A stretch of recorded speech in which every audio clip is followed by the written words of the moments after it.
Jacques Maillot. Ah ben moi personnellement je suis clair, là c'est mon seul point d'accord avec Martine Aubry, je suis partisan du Front républicain. Le Front National est en effet un parti autorisé. Nadine Morano, en effet, personne n'est pas obligé de voir qu'elle lance un appel aux électeurs du Front National, oui, mais il faut voir sur les valeurs communes. Si vraiment il y a des valeurs communes... Jacques, qu'est-ce qu'elle vient de donner comme valeur? C'est le programme de l'UMP. Elle dit pas le droit de vote aux étrangers aux éditions locales, une saine gestion des finances publiques.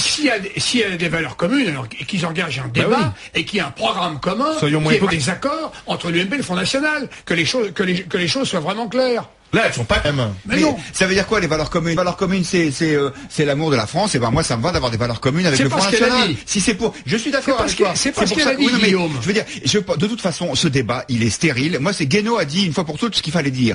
On ne se bat pas avec le Front National. On parle à leurs électeurs. Point 1. Point 2. Il faut arrêter de courir derrière Marine Le Pen. Surtout que la situation, elle est quand même beaucoup moins critique que ce que craignait l'UMP pour le deuxième tour. Tu l'as dit, Olivier. Il y a 32 triangulaires. C'est moins que ce que l'UMP craignait. C'est probablement ce qui va permettre à l'UMP de ne pas exploser. Ça n'est pas le moment, je termine juste, de courir derrière Marine Le Pen. Ce qu'il faut en revanche, c'est que l'UMP ait une clarification idéologique. Ce sera peut-être ça le troisième tour, et que donc les candidats à la présidence de l'UMP disent voilà quel est mon positionnement. Moi, ce que je constate, c'est que le succès du FN, c'est quand même dû à ce qu'on a appelé la dédiabolisation. Il y a quand même un truc qui a fonctionné. C'est une nouvelle tête avec Marine Le Pen, des idées un peu modifiées et de nouveaux candidats. Il y a quand même une volonté de renouvellement derrière. Moi, je sais bien, tout le monde jette la pierre au Front National depuis des années. On a tout fait pour que le Front National soit un parti à la fois légal dans le cadre de la République, mais tout le monde disait non, finalement, c'est un parti légal, mais ça pue. Bien maintenant, le Front National, il ne pue plus, si je puis dire comme ça, et les électeurs, ils ont choisi. Sur la dédiabolisation, je serais quand même prudent. J'ai suivi un peu la campagne de la petite fille, que le grand-père est venu soutenir, qui peut d'ailleurs peut-être être élu. Alors, je peux te dire que là, vraiment, exactement les mêmes thèmes que défendait son grand-père, le fondateur et le président du Front National. Il est toujours là, le grand-père. Le grand-père qui avait été élu et qui était plus jeune député de l'Assemblée nationale. Absolument, et ça risque d'arriver si Marion Maréchal est élu. En effet, effectivement, il a été élu en 1956. Avec quand même un risque, c'est que député poujadiste. Avec un risque, c'est que le Front National ne soit représenté à l'Assemblée nationale que par deux Le Pen. Ce qui serait quand même pour le Front National une forme d'échec. Ça voudrait dire que ça serait juste la franchise. T'as raison, ça serait bien qu'il y ait Gilbert Collard, lui qui était dans le comité de soutien de François Mitterrand en 1981, qui était au Parti radical démocratie libérale, ça serait excellent. Comme il a fait tous les partis, c'est bien qu'il y ait Gilbert.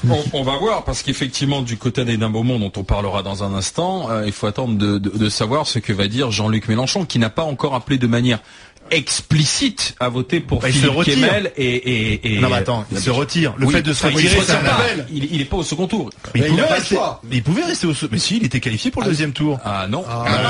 Non, il avait suffisamment d'inscrits. Non. J'ai pas le sentiment que ce soit. Mais Mélenchon pouvait se maintenir et comme il avait dit, que s'il arrivait troisième, il se désisterait pour le Parti socialiste. C'est logique. Il a toujours défendu le désistement républicain qui fonctionne à gauche. Là-dessus, mais j'ai trouvé que il s'est désisté en effet, mais j'ai trouvé que c'était pas très enthousiaste.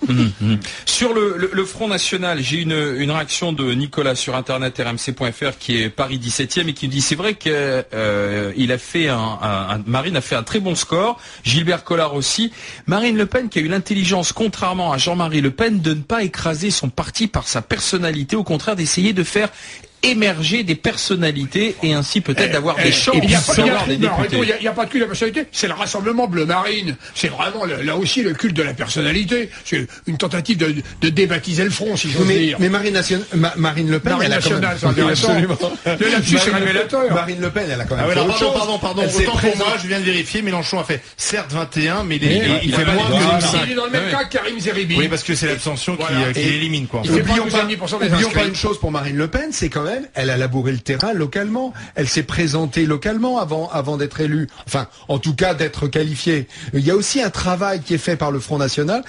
On voyait Steve Briouat derrière elle hier. Oui. Steve Briouat, c'est un enfant du pays qui est là depuis longtemps, que tout le monde connaît. Et Marine Le Pen, elle commence à être connue localement. On parle d'un Beaumont d'ailleurs. Simplement sur un Beaumont, elle fait 40% sur un Beaumont. Mais un Beaumont, faut être juste. Mais même elle y habite, un Beaumont. Elle a un appartement. Elle sera maire du Beaumont en 2014. Elle sert d'ailleurs, faut voir, il y a eu tellement de corruption chez les socialistes. Il a fait dire Philippe Kemel est un candidat neuf, non corrompu. Là, là, il faut vraiment que toutes les forces républicaines se rassemblent autour de Kemel. Pierre-Henri des Bouches-du-Rhône qui nous dit ras-le-bol. Moi, je vais avoir une triangulaire dans ma circonscription. J'ai voté UMP, mais je vais voter FN au second tour.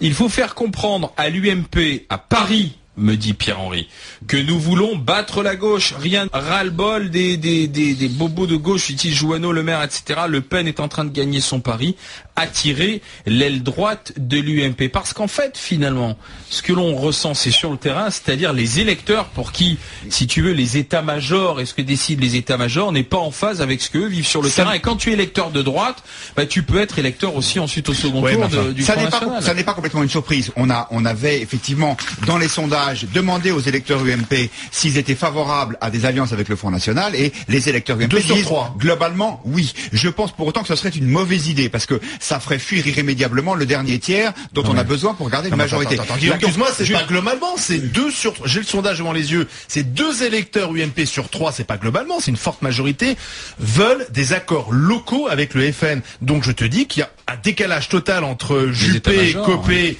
et NKM, et puis le terrain. Comment veux-tu avoir des accords locaux avec un discours national sur le thème? On ne se rapproche pas de ces gens-là. Il y a un moment où il faut un minimum de cohérence en politique. Le Front de gauche fait bien des accords avec le PS. Ou alors la seule logique, c'est faut gagner et le reste importe peu. Ce serait une espèce de cynisme qui est en tout cas pas ma vision de la politique. Moi, je pense qu'il faut en revenir au fond. Et c'est en ça que cette histoire est positive pour la droite, c'est que peut-être qu'on va revenir, comme Nicolas Sarkozy avait déjà commencé à le faire, sur 25 ans de tendance centrifuge, de tendance de mouvement vers le centre de la droite, qui a été lancé par Chirac. Avant, il y avait une vraie droite qui était le RPR, c'était le parti de Philippe Séguin et Charles Pasqua. C'est devenu le parti de Balladur et de Juppé, et ben il y a un certain nombre d'électeurs populaires qui ont dit non, nous on veut pas de ça. Sarkozy l'avait compris. Aujourd'hui, ça flotte à nouveau avec la question du leadership à l'UMP. La solution pour l'UMP, ça n'est pas de faire un accord avec le Front National, c'est qu'elle soit à la droite comme elle l'était avant. Valeurs Actuelles a ressorti il y a quelques mois ce qui était le programme du RPR et de l'UDF, programme co-signé par Sarkozy, même co-signé par Bayrou à l'époque, qui était mais plus à droite que ce que le Front National propose aujourd'hui. Il faudrait pas refaire ce programme. La France a changé. Il faudrait juste assumer ce qu'on est. On n'est pas juste une espèce ça fera baisser le Front National. Mais bien sûr que ça fera baisser le Front National. Je te rappelle qu'en 2002, Jean-Marie Le Pen était au 2e tour de la présidentielle. Ça n'a pas empêché Sarkozy d'être très bien élu en 2007 en écrasant Le Pen.